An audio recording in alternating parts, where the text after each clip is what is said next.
The anticipation for Karoline Leavitt's appearance on The Late Show with Stephen Colbert had been simmering for weeks. The youngest White House press secretary in history, 27 years old with a Gen Z style and absolute loyalty to Donald Trump, Leavitt is not just the face of a conservative administration. She's the center of controversy. Trump had just begun his second term, facing criticism for banning AP and rears from cabinet meetings, imposing tariffs on Canada and the Russia-Ukraine deal every time Leavitt went on air. She stirred the pot from her statement. Canada is on its knees to turning the White House TikTok into a viral sensation. She's been accused of being Trump's puppet, using her youthful appearance to mask the administration's failures. Colbert, never want to shy away from confrontation, had vowed to expose her. This interview, more than ever, is a fight for survival. Before diving into the story, comment where you're watching from. And don't forget to subscribe so you won't miss the latest stories. The applause had barely faded when Karoline Leavitt stepped onto the Late Show stage. Her blonde hair gleaming under the lights, dressed in dark attire with a touch of Gen Z flair, an oversized jacket and white sneakers.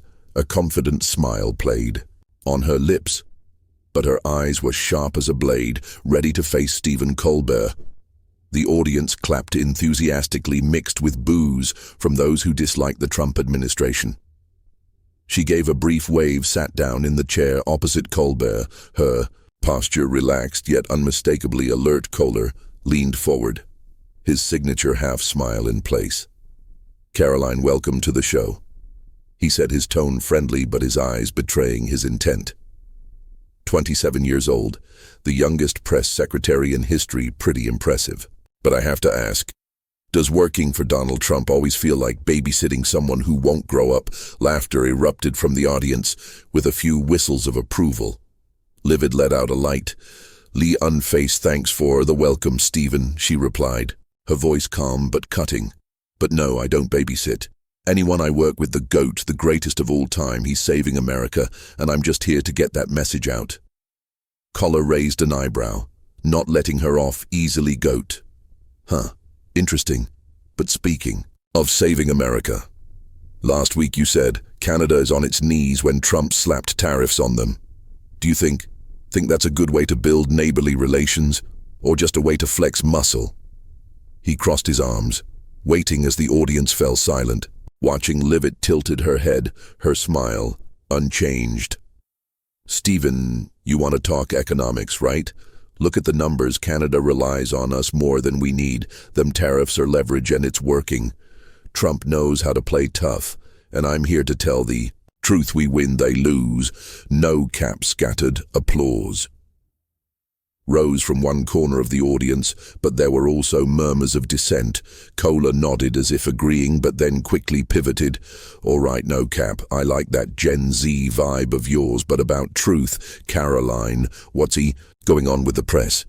Your administration banned AP and Reuters from cabinet meetings last month. Is that how Trump wins, by silencing those who ask questions?" His tone sharpened, eyes locked on her, clearly pushing her into a corner. Leavitt didn't blink. She sat up straighter, gesturing lightly for emphasis. "Stephen, don't overplay it. We're not silencing anyone. AP and Reuters were cut because they don't report honestly. They push an anti-Trump narrative instead of facts. Americans don't trust old media like you anymore, and we filter who gets in to make sure the message reaches the right people. That's not silencing, that's a vibe check for the press." She paused, staring straight at Colbert. "Ever heard of something called trust we're rebuilding?" Colbert laughed, but it wasn't a relaxed laugh. "A vibe check for the press sounds like a fancy way to say controlling the narrative. You know, Karoline, press freedom is the backbone of America, not something for Trump and you to filter like a ticker." Guest list. The audience roared with laughter, some clapping in agreement. He leaned closer. "You say Americans don't trust the media, but do they trust a government that picks who gets to speak and who doesn't?" Leavitt smiled, but this time it was a challenging smile. "Stephen, you stuck in 1990 or something. Americans trust us because they see results, jobs, economy, peace. Trump doesn't need old media to prove it, and neither do I. We've got TikTok and my 728,000 followers to talk straight to them. You want to call that control? I call it cutting out the outdated middleman. She crossed her arms, eyes blazing. If you want to talk freedom, ask why media like you keep pushing one-sided stories. The air in the Late Show studio started thickening. Like smoke, the applause and boos from the audience blending into a chaotic symphony. Stephen Colbert still sporting his half-smile, but with eyes now sharp as a blade didn't take them off. Karoline Leavitt, she sat across from him, legs crossed, hands resting lightly on her lap, her expression calm but her gaze equally. Fiery core tapped the desk, slightly leaning forward, like a fighter about to land a knockout punch. Karoline, you just said, cutting out the outdated middleman.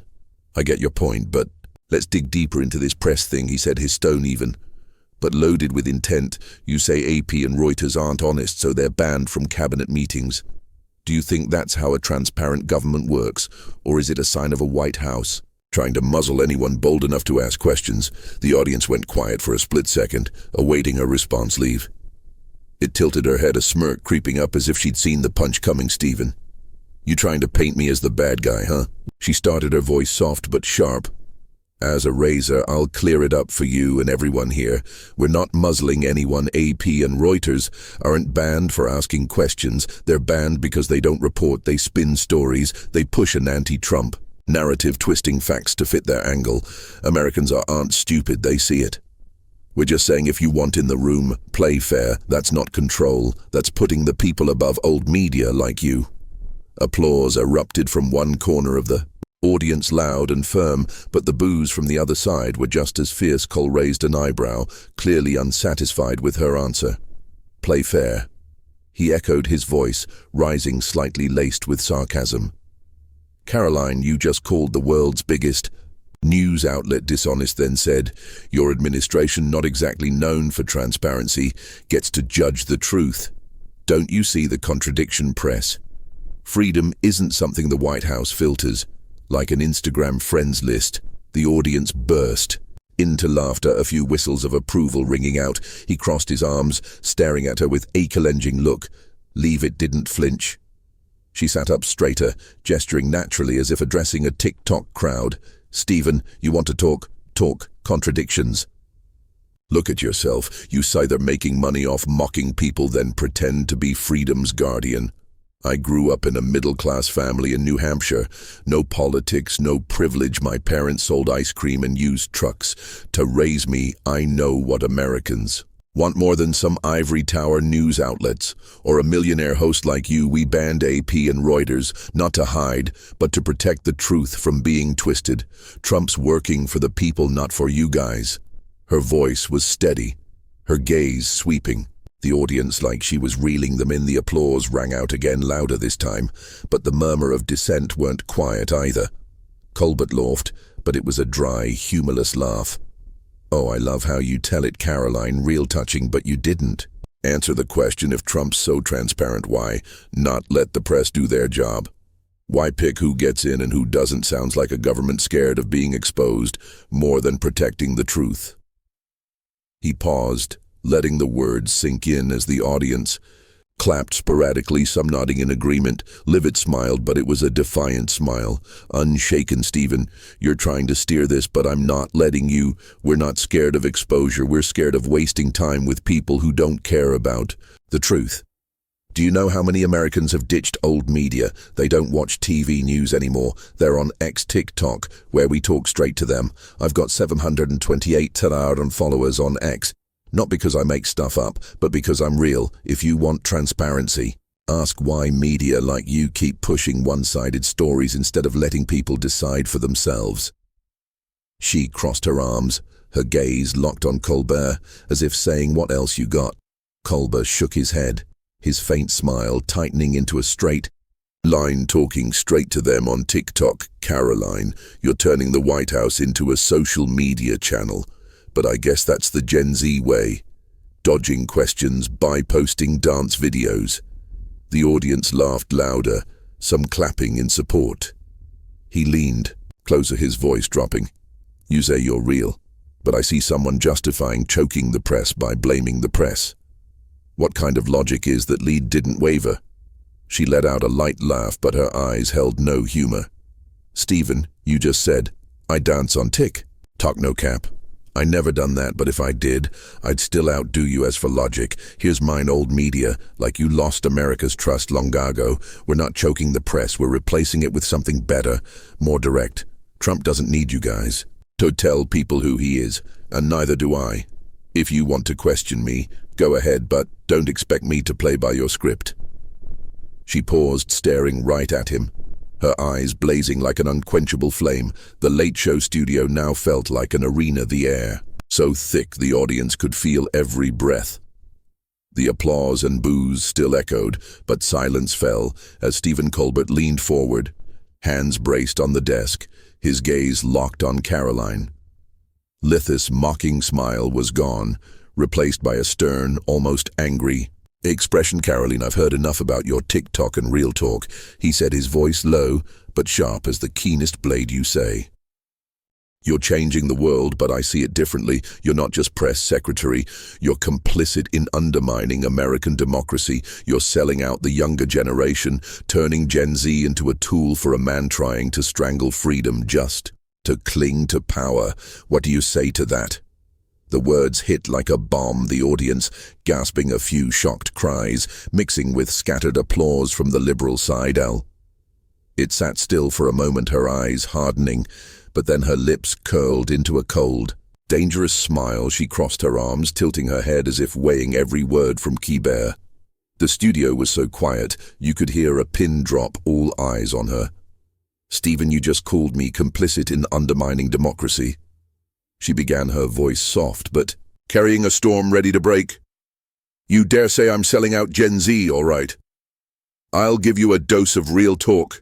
You'll never forget, you're the hypocrite sitting in your millionaire ivory tower, pretending to care about democracy while profiting off dividing this country. Trump saved America from the mess people like you left behind, and I'm here to defend him, not to please outdated MCs like you."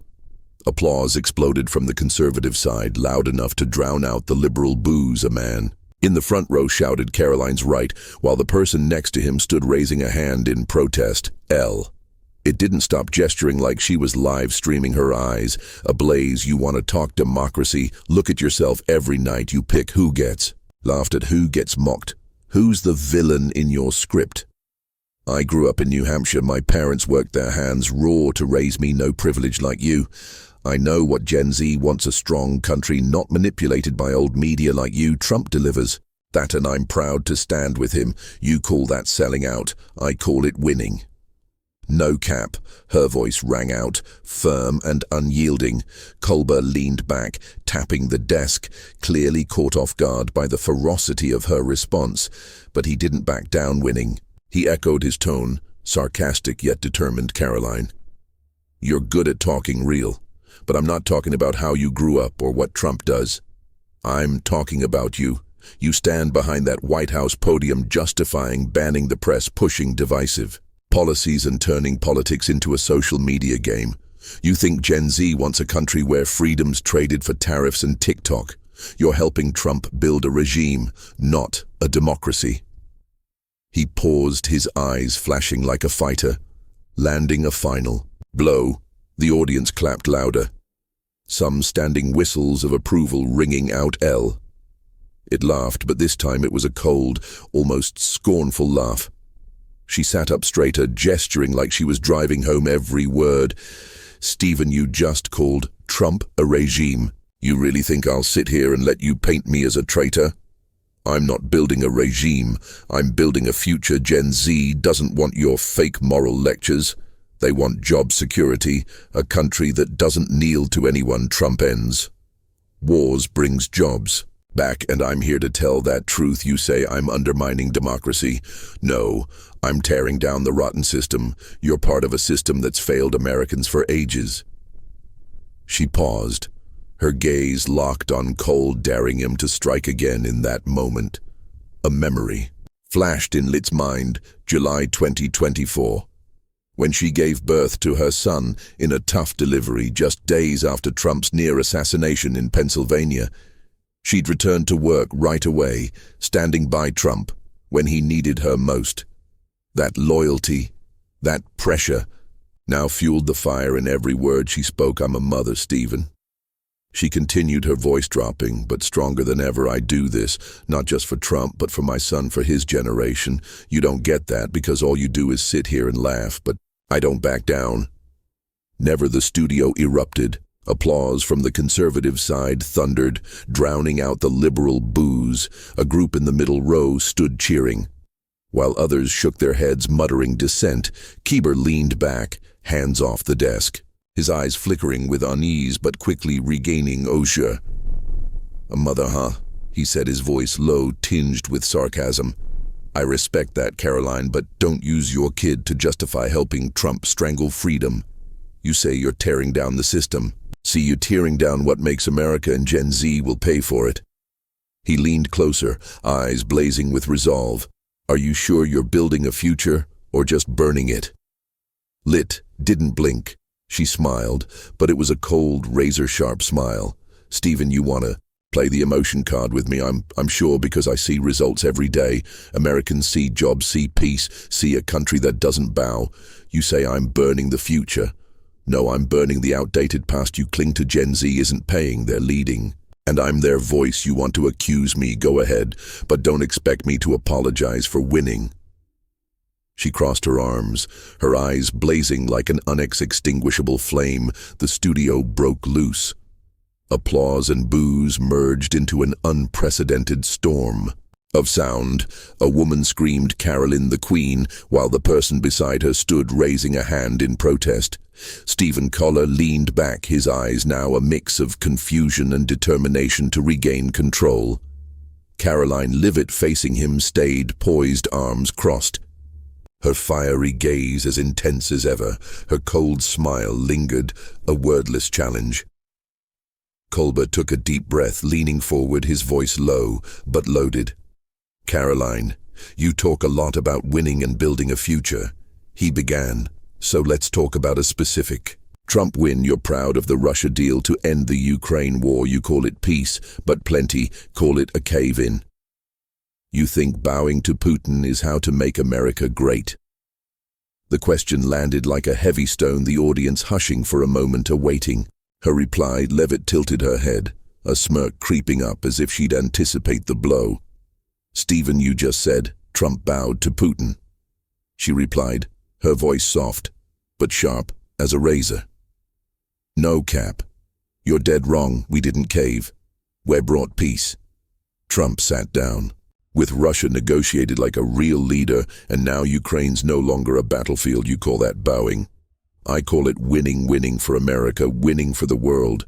You want the war to drag on just so media like you have something to criticize. She gestured lightly, her eyes sweeping the audience as if pulling them to her side.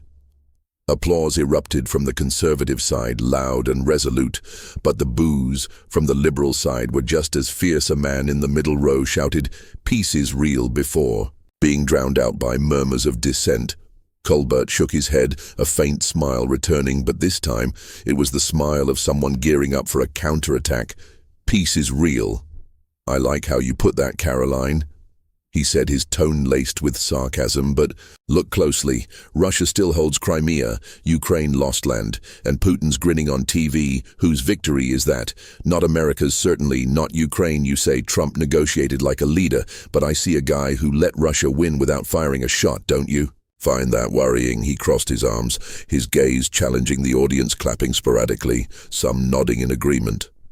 Leavitt let out a light laugh, but it wasn't a cheerful one. It was a laugh of disdain. She sat up straighter, gesturing like she was emphasizing every word. Stephen, you're trying to paint the picture you want, but I'm not letting you do that. Trump didn't let Russia win. He ended a war. You guys just sat back and griped about Crimea, Ukraine. That was a mess before Trump came back. And he fixed it by bringing everyone to the table. You want America to send troops, spend taxpayers' money to keep fighting.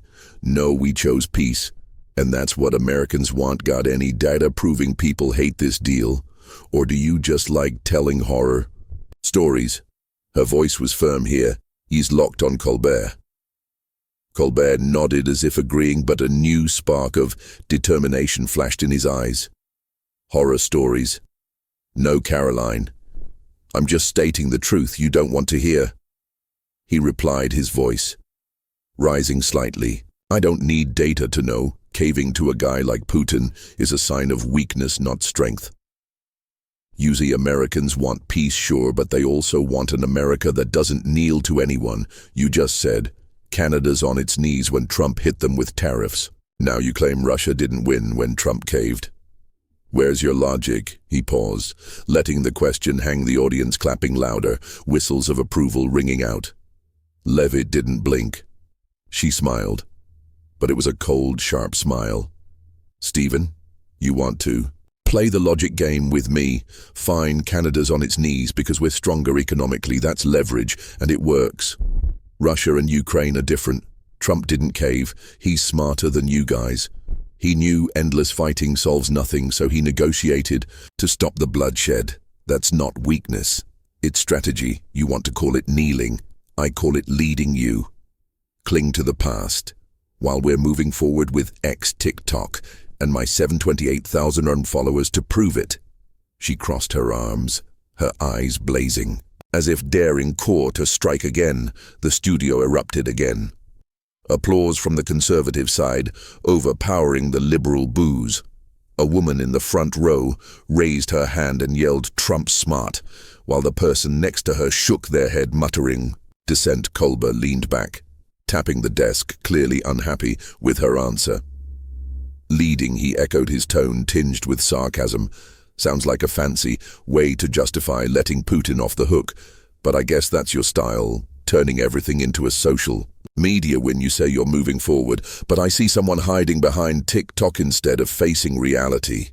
He leaned closer, his voice dropping. Are you sure? Americans want peace by letting enemies laugh in our face. Leavitt didn't flinch. She laughed, gesturing like she was live streaming. Stephen, you keep clinging to your enemies laughing in our face narrative. But I'm not buying it. Americans want peace. And Trump delivered, not by kneeling, but by playing tough. You say, I'm hiding behind TikTok. No, I'm facing you right here. And I'm winning on every platform because I'm real. You want reality. Reality is, the war is over, jobs are back, and America is stronger than ever. You don't like it? Too bad. We don't need your approval. Kohler took a deep breath, leaning forward, his voice low but sharp as a knife. Caroline, you say, you don't need my approval, and I respect that confidence, he began. But I've got one last question for you, straight up. You're the youngest press secretary in history. But do you ever think you're just Trump's puppet, a young face for him to hide behind? When things fall apart because I see someone who talks a good game but has no mind of her own. The question landed like a final punch. The audience gasping, a few scattered claps from the liberal side ringing out. Leavitt sat still for a moment, her eyes hardening, but then she laughed. Not a gentle laugh, but a bold, defiant one that echoed through the studio. She gestured, sitting up straighter, her gaze locked on Colbert. Stephen, you just called me a puppet. She replied, her voice low but thundering. No, Cap, that's the lowest blow you could throw, and I'm not letting you off easy. I'm not a puppet. I'm the voice of Trump, of Gen Zoff. Millions of Americans you and the old media abandoned. I've got my own mind, and it says America needs a leader like Trump, not ivory tower. MCs like you think I'm hiding him? No, I'm standing here right in your face, defending what he's built. Her voice rang out firm and unyielding. Applause exploded from the conservative side, loud enough to drown out the liberal boos. A man in the front row shouted Caroline's real, while the person next to him shook their head, muttering dissent. Leavitt didn't stop, leaning forward, her eyes ablaze. You think I've got no mind of my own because I'm loyal to Trump? Wrong, I'm loyal because I believe in him, believe in the jobs, peace, strength he brings. I grew up in a middle-class family, no privilege, no one pulling my strings. I chose this path, and I'm proud of it. You want to call that a puppet? I call it strength. You can't cancel. The studio erupted. Conservative applause thundered like a storm. A group in the middle rose, standing, cheering the liberal. Bows weren't quiet, but they were overwhelmed by the fervor of Leavitt supporters. Colbert leaned back, hands off the desk, his eyes flickering with unease, but quickly regaining composure. Strength, he echoed, his tone sarcastic. I see someone good at justifying, Karoline. But if you're so proud, why not answer straight when Trump's wrong? Do you ever say no to him, or do you just nod and post a TikTok? He smirked, his eyes flashing. Trying to corner her one last time, the audience clapped, sporadically, some nodding in agreement. Leavitt smiled, but it was a cold, razor-sharp smile. Stephen, you want me to say no to Trump, to prove I'm not a puppet? That's a cheap trick, and I'm not playing when Trump's wrong. I work with him to fix it, but he's rarely wrong, because he knows what Americans need. I'm not here to nod or dance. I'm here to tell the truth. Gen Z and Trump are shaping the future, and you can't cancel us no matter how hard you try. You want a final answer? Here it is. We win. You lose. Deal with it. She paused, her eyes blazing like an unquenchable flame. The studio went wild. Conservative applause roared loud enough to shake the floor, a woman in the front row yelling, "Caroline's the Queen," as liberal boos were completely drowned out. Leavitt stood waving confidently to the audience, her blonde hair glinting under the light. She turned to Colbert, nodding slightly as if to say, "That's that." Colbert leaned back, tapping the desk one last time, a forced smile flickering on his lips. "Deal with it, huh?" He muttered, his voice low. "Thanks, Karoline. It's been an interesting night. We'll take a commercial break." He faced the camera, trying to stay composed, but his eyes betrayed his frustration. The audience stayed electric as Leavitt left the stage, her strides proud, white sneakers clicking with every firm step. The camera followed her, capturing her blazing eyes and confident smile as she headed backstage. Colbert sat back, taking a deep breath, looking at the audience with a face that was half defeat, half forced. Calm. "All right, folks, we'll be back." In a few minutes, he said, his voice slightly off. The studio still buzzed with the aftermath of the showdown between Karoline Leavitt and Stephen Colbert. As the audience filed out, some clapped non-stop, others grumbled in discontent, but no one could deny this was a TV battle for the ages. Within minutes, social media exploded. The #hash. Karoline fires back shot to the top of X's trending list with tens of thousands of posts from both sides. Conservatives hailed Leavitt as a Gen Z hero. One user writing, "Karoline just crushed Colbert. Trump's got the ultimate spokesperson." Meanwhile, liberals fired back, hard a standout post reading, "She's Trump's mouthpiece, nothing more core tried, but you can't beat that arrogance." Clips from the interview spread across TikTok and YouTube, racking up millions of views in hours. The press jumped into the fray. Fox News ran the headline, "Young Press Secretary Takes Down Colby," and TV showdown praising Leavitt as the new face of conservative politics. CNN countered with an analysis that embodies Trump admin's arrogance. No answers, just attacks. Some neutral commentators dubbed it a Gen Z win in politics, highlighting how Leavitt used social media and modern flair to dominate Colbert. Others warned she's turning the White House into a media game that's not sustainable. Love her or hate her, everyone agreed. Leavitt left an indelible mark that night backstage. Leavitt didn't rest. Just 30 minutes after stepping off stage, she posted on X, "Vibe check for Colbert. He tried and failed. Gen Z and Trump don't back down." No cap, the post got over 102,000 likes in an hour, cementing her image as an unyielding fighter. Her walking off in white sneakers, eyes proud, became a non-line icon. Some turned it into a meme, adding the line, "Deal with it." She'd thrown at Colbert's face. Leavitt, with her Gen Z style and loyal to Trump, had cemented her status, using Colbert as a springboard to send a message. This administration doesn't play by the old rules. The battle was over, but its echoes would linger, shaping the narrative of a rising young conservative generation. The story of the clash between Karoline Leavitt and Stephen Carr mirrors the stark political and media polarization in the U.S. today, where traditional values collide with the younger generation's push for change, with Trump in his second term, and Leavitt using TikTok and X to defend policies like press bans and tariffs. It shows how social media is reshaping how Americans communicate and argue.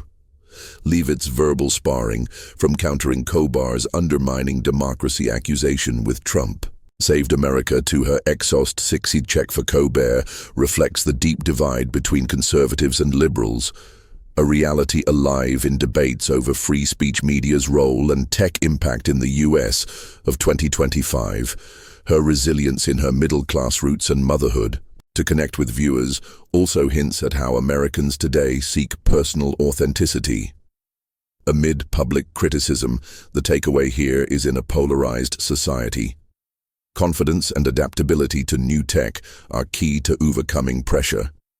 Leavitt didn't back down from Colbert, but used her Gen Z flair to turn the tables, a reminder that whether at work or in personal life, you've got to tell your story, your way, not let others define you. Take a page from Leavitt when cornered.